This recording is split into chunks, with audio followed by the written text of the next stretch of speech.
Hey there, and welcome back to episode number 11 of the Engaging Niche HCP audience. I'm your host, Jason Farron. If you haven't consumed this podcast before, and at the end, if this information's been helpful, been valuable, please hit the subscribe button, hit the like button. Much appreciated. And for today's episode, what I'm going to focus in on is specifically around digital advertising campaigns, programmatic. So we're going to get a little nerdy, but we're still going to keep it fairly highly level. And that high level is specifically around 7 steps. So when you're going through your creative process, this is a mental checklist, and I'm going to include this checklist in the show notes. So if you need to download the PDF, you have access to that. There's a much bigger document, but in the sake of time, this creative assets, again, it's 7 steps. This, in my opinion, this is one of the most important things that you can have to make sure you're set up for success when you're using programmatic display advertising tactics and strategies to reach your niche HCPs online. So let's jump into it here.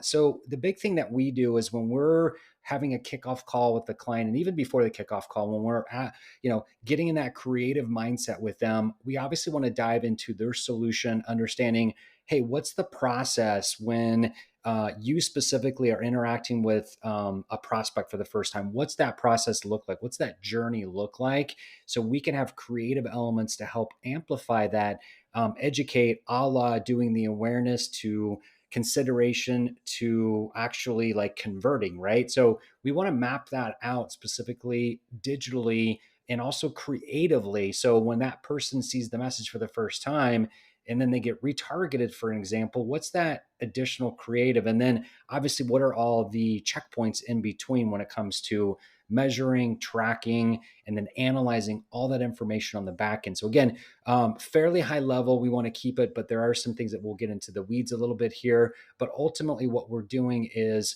looking at these creative assets, making sure that we're sending examples to our clients so they know exactly what things that they can mimic, what things they shouldn't be doing. And so that's the big thing in the checklist, is really the first step is showing and explaining different examples. And whether that's a banner ad that's using HTML, so there's some motion graphics to it, we'll send examples, right? We'll send what sort of text they should be putting on screen, how much text they should be putting on screen, what other images they could be using. The other thing is around videos, right? So there's the pre-roll advertising, there's the mid-roll, and there's also a post-roll too. But depending on how your strategy is set up, a video is definitely an important part of that aspect of it. So we definitely have video examples, but ultimately what we're looking at the checklist is, hey, what's your brand? What's your style? What's your color guide? So when we go through that creative process, that iteration process with our clients, we've got all the brand standard. That's kind of like usual suspect. Hey, what's your logo?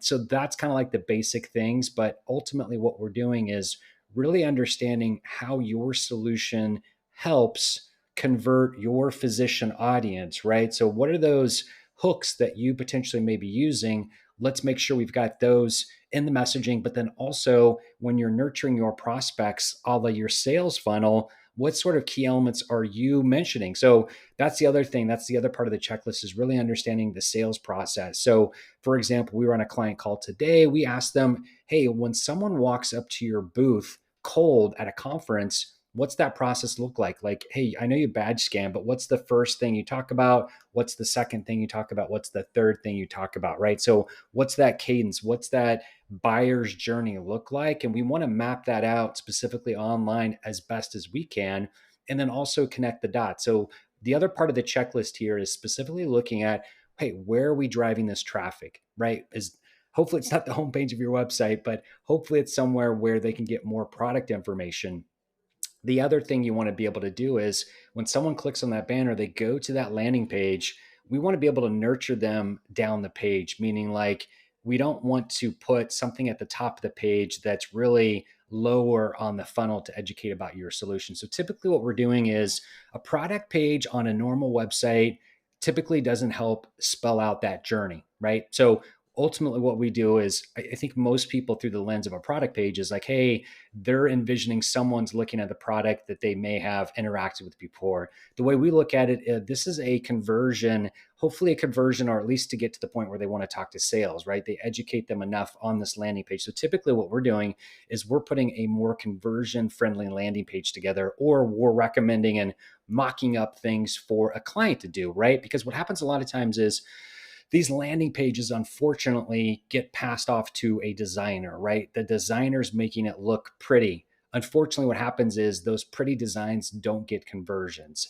Doesn't happen all the time, right? But sometimes that happens. So what we want to be able to do is take someone down the journey on this landing page, having a scrolled experience. And depending on the HCP that you're targeting, maybe it's a mobile device that they're on, right? So think about the scroll experience on the device. If it's more of a desktop experience, tablet experience, think about that scrolled experience on that as well. So you're thinking about all those different things. But essentially, what you want to be able to do is when someone lands on that landing page for the first time, you want to get them up to speed very quickly. Whether that's a nice short headline, a sub headline that you're aligning with them specifically on the problem that you're solving, right, with your solution. So you can either do that through some quick messaging, or the other thing that you can do is through some sort of video component that's 30, 60, 90 seconds, that's short and sweet, that gets someone up to speed very quickly. So obviously during the creative process, we're connecting all these dots from creative to landing page to also converting them, or at least getting them into the ecosphere of their system. And what I mean by that is this is paid advertising, right? It's programmatic. We're targeting typically people that it's an acquisition style campaign. They may never have heard of your solution. So we're paying for that, right? Clients paying for that. We're trying to reach them, engage them, educate them, and then also convert them, meaning not to convert them on specifically a solution. Most of the clients we work with, again, are in medical, healthcare, diagnostic space. So typically they're not trying to convert them in a shopping cart experience. What they're trying to do is educate them about a data, a poster release, a product information, a solution information. There's a webinar, there's another conference coming up, right? So it's really a lot of educational components that make that physician aware, solution aware. But what you want to be able to do is take that paid ads, convert that physician to someone that's in your database, a la their email address, right? So that's the gold standard typically for a conversion, is to get that email address. So that way we can start doing some marketing once we get that email address into our system. So we're taking a paid ad, converting it into like an owned conversion, right? So a lot of things that you can do with that, specifically around remarketing. We can also do a email drip sequence, obviously, once you get the email address for the marketing team. But the other great thing is, again, once we get this information, we're sharing that, or the client sharing that with their VP of sales, and the VP of sales potentially could be sharing it with regional sales teams, inside sales teams, to take that next action, right? So very holistic when you look at this, from awareness to consideration to, obviously, most, again, in our HCP world, they're not making a decision right there. So really it's about awareness and getting them into consideration bucket. The other thing you want to think about is obviously tracking all these things and how you're bucketizing them. And what I mean by bucketizing is looking at people you're trying to engage, but then also looking at the remarketing list, right? So that's a big part of these campaigns. It's a big part of the checklist, is really understanding how you can message them through the solution. So the other important thing here is looking at specifically your CTAs, your calls to action, and you want to make sure they're not they're conducive to the audience that you're targeting. So again, if you're looking to educate them about a poster presentation, recent data that you've released, you got a conference that's coming up, right? You want it to be helpful, a webinar. You want it to be helpful so they would sign up. What happens a lot of times, and we've done this before and many times too, that call to action could be, right, click here to watch our solution in action. What we're trying to get away, and it's not really prevalent in healthcare, but it is in a lot of other industries, where it's like, book that demo. We do work with a lot of medical technology clients that we're advising and guiding to saying, hey, booking a demo nowadays is old school. Most people, because you think about it, right? So if you're an HCP, you're going down the rabbit hole about a solution. All of a sudden, you're looking at a med tech HR solution, whatever it may be, like something that's more SaaS software related. And it's a Saturday night, you're wanting to get more information, and boom, like that wall comes up, right, to put your information in there. That's a disconnected buyer system, meaning like I have to wait till Monday, fill out this form, get a call on Monday from a sales rep to book that demo.